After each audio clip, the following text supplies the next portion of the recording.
We have explained the first two important steps in coming up with a more strategic plan to transition back to campus. These have been explained in some previous videos.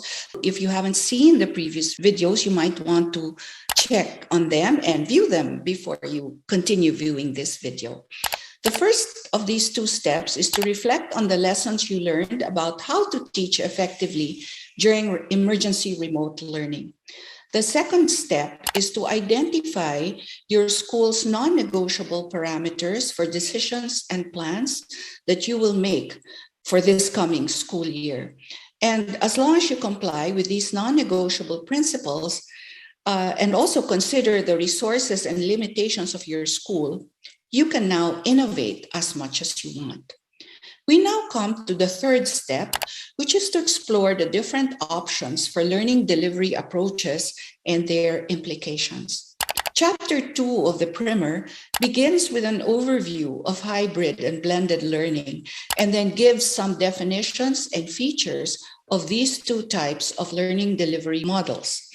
Chapter 2 also discusses how the blended, hybrid, and hyflex learning modalities can be operationalized this coming school year. For this video, let me just start by giving a quick definition for each of these terms that we have been hearing about so often these past few months.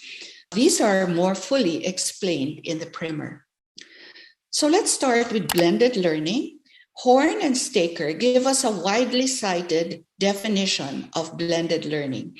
They define it as any formal education program in which a student learns, number one, at least in part through online learning with some element of student control over time, place, path, and/or pace. Number two, at least in part in a supervised brick and mortar location away from home. Three, the modalities along each student's learning path within a course or subject are connected to provide an integrated learning experience. Note that in blended learning, students must have some element of control over time, place, path, and/or pace. This reminds us that one big affordance of technology is to allow greater personalization of learning. For example, some students can be given links to several museums so that if they wish, they can see some important artifacts from ancient civilizations. They can also choose which civilization to study further via these links. The other important phrase is connected to provide an integrated learning experience, which means that on-site and online learning activities must be well integrated into one cohesive lesson, not just a series of disjointed activities. So the teacher must really plan the lesson so that the online learning activities enhance and further reinforce the on-site learning activities, and they must be sequenced in such a way that there is a cohesion and a good flow from one of these activities to the other. Hybrid learning. In the literature, some experts point out that many terms, for example, blended learning, mixed mode, hybrid, online supplemented learning, etc., are being used, but they all describe the merging of online technologies with face-to-face learning. Other authors, however, make distinctions between blended and hybrid learning. I like to use the simple but very clear explanation given by Konopelko. He says, hybrid learning is all about where students are sitting. In a hybrid model, there are some students in the classroom and some students at home. This can work in a variety of ways. Students attending school on alternating days, synchronous classroom and at-home learning, and more. But at its core, it's a model that defines where students are. Blended learning is about the activities the students are doing as part of their learning. It's about educators incorporating technology into their activities and lesson plans, right? So it's Konopelko's description is very clear. When we talk about hybrid learning, it's about location of students. When we talk about blended learning, it's more about the activities being used by students in the classroom, and these activities have technology integrated into them. Now, hyflex learning is one type of hybrid learning because it describes where students are sitting. BT defines hyflex courses as multimodal courses which combine online and classroom-based students. Hyflex is also known as concurrent teaching, and a lot of you have been hearing about hyflex learning these past few months. In hyflex learning, the teacher can be teaching on-site students in person in the classroom. So she is with some students on-site, she or he. Concurrently, some students are viewing the class live and participating in the class via a video conferencing app or tool. The teacher must be adept at delivering instructions so that both on-site and online students undergo the same or very similar activities concurrently. In addition, a key element of hyflex learning is giving students a choice in how they participate in the course. Because we do not usually give basic education students the choice of whether or not they want to attend each class or each school day online or in person, hyflex learning is usually more applicable to higher education students or to other adult learning situations. Okay, so now we get down to the question on everyone's mind: what learning modality can we adopt for next school year? For this coming school year, which in the primer is referred to as the transition back to campus phase, we explain that it may mislead us and confuse us to use the definitions of blended learning, hybrid learning, hyflex learning, which we just talked about, or any of the other names we hear about: flex learning, blend flex learning, mixed mode learning, etc. Right? So if we use these definitions and then try to figure out which of these will I use next year, that might be very confusing. So I am proposing that it may not be helpful for us to try and learn about the different models in the literature and then force fit one of these for use in our school. Right? This is because when we were discussing the definitions just a while ago in this video, these were definitions for normal times. There was no COVID. It's not like everybody is forced to learn from home, or half of the students be home and half of the students be online, or things like that, right? The current situation is very complex, rapidly evolving, and full of limitations and constraints. And the existing pre-pandemic definitions were not intended for the COVID situation today.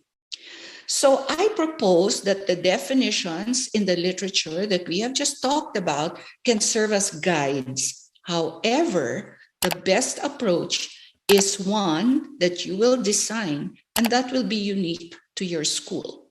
You know how the word variant is so common nowadays, and actually it's a much dreaded word nowadays because of the numerous COVID variants that are now spreading. I have found this word to be very useful to us, this time in a good way, as we plan our transition back to campus. So for this coming school year, I highly recommend that each school needs to come up with their own learning modality variant. Right? In this primer, we take you through a thinking process of how to come up with this variant that is appropriate to your school context. Before I continue explaining, I'd like to give you some important reminders. First, we strongly recommend that you do not worry about the names or labels of this variant model that you will eventually have for your school. It won't matter whether you will adopt a blended or a hybrid or hyflex approach, since you're probably going to have so many modifications that you're going to make to these approaches anyway. Second reminder, think out of the box. Some schools have made innovations that are so unique and so specially tailored just to make the transition easier for both students and teachers in their school. And I find their variations to be wonderful for them. If their school community is excited about it, and it has made it very easy for them to implement. Third reminder and third important point, even if you contextualize this plan to your school, there's no perfect plan that will please everyone. There will still be trade-offs to be made, and you will have to weigh the different features and make difficult choices that you have to let go of certain features that you find to be important. But there are other considerations, and so you have to let go of some. Let's start off by identifying exactly what the design challenge, the design question for this problem-solving scenario is. And this design challenge is, how can you reopen your campus to all your students in a way that complies with local and national safety regulations, provides equitable access to quality education for all your students, and abides by the non-negotiable parameters that you identified in step 2. So this means that to come up with your own variant, there are 4 considerations, right? So instead of thinking of, this is the definition of hybrid, this is the definition of hyflex, which one fits? That's the wrong way to start. So I suggest that you instead think of these 4 basic considerations. First, classroom size. How many students can fit in your classrooms following the social distance protocols of the government, right? So once you've thought about classroom size, okay, you already have one piece of the puzzle, right? Next, class size. Given the number of students that can fit in your classrooms at any given time, right? What is your class size? Will that entire class fit in your classroom, right? If not, what is the best way to divide students so that all students can be given the opportunity to experience in-person instruction, right? Third, physical infrastructure resources. Can the school grounds, facilities, and/or equipment service the number of students that can be on campus simultaneously, given the social distance and other health protocols mandated by the local and/or national government, right? So is your clinic big enough to accommodate a special COVID section, and for how many students, right? Is your canteen big enough? What size is your canteen so that social distancing can still be practiced? Do you have strong Wi-Fi in your school? Because that will dictate if you can do hyflex or not. That will dictate if your students will just have to work with learning packets and so on. So these will already start to limit your choices and be very unique to your school. This will already give you the pieces of the puzzle that you need to work with to come up with your own variant. Last, the fourth, human capacity resources. How many faculty and/or staff are there to assist in the needs of the students on campus? For example, you have a very big kinder classroom. So your kinder classes are small, let's say 15 students. They can all fit in your rather large classroom, right? That's only for your school, right? But during COVID time, Is it enough to have one teacher for 15 students? What if one student needs to go to the bathroom? You will have to accompany the students, and then who's going to watch the students left in the classroom? Remember, there are health protocols that you have to be very strict about. So you can't leave the students and they'll just suddenly all play with each other and put down their masks and so on, right? So these are the 4 very important factors to consider. And as you start thinking about them, you'll start getting ideas about what best fits your school. So imagine how many permutations and combinations there will be for these 4 factors. It's very probable, therefore, that your school will have a different learning modality from another school just down the road that has very similar characteristics to your school. But in the primer, starting from these 4 factors, we describe a general thinking process that the schools have to follow to come up with their own variant. So I'd like to ask you to pause now and reflect.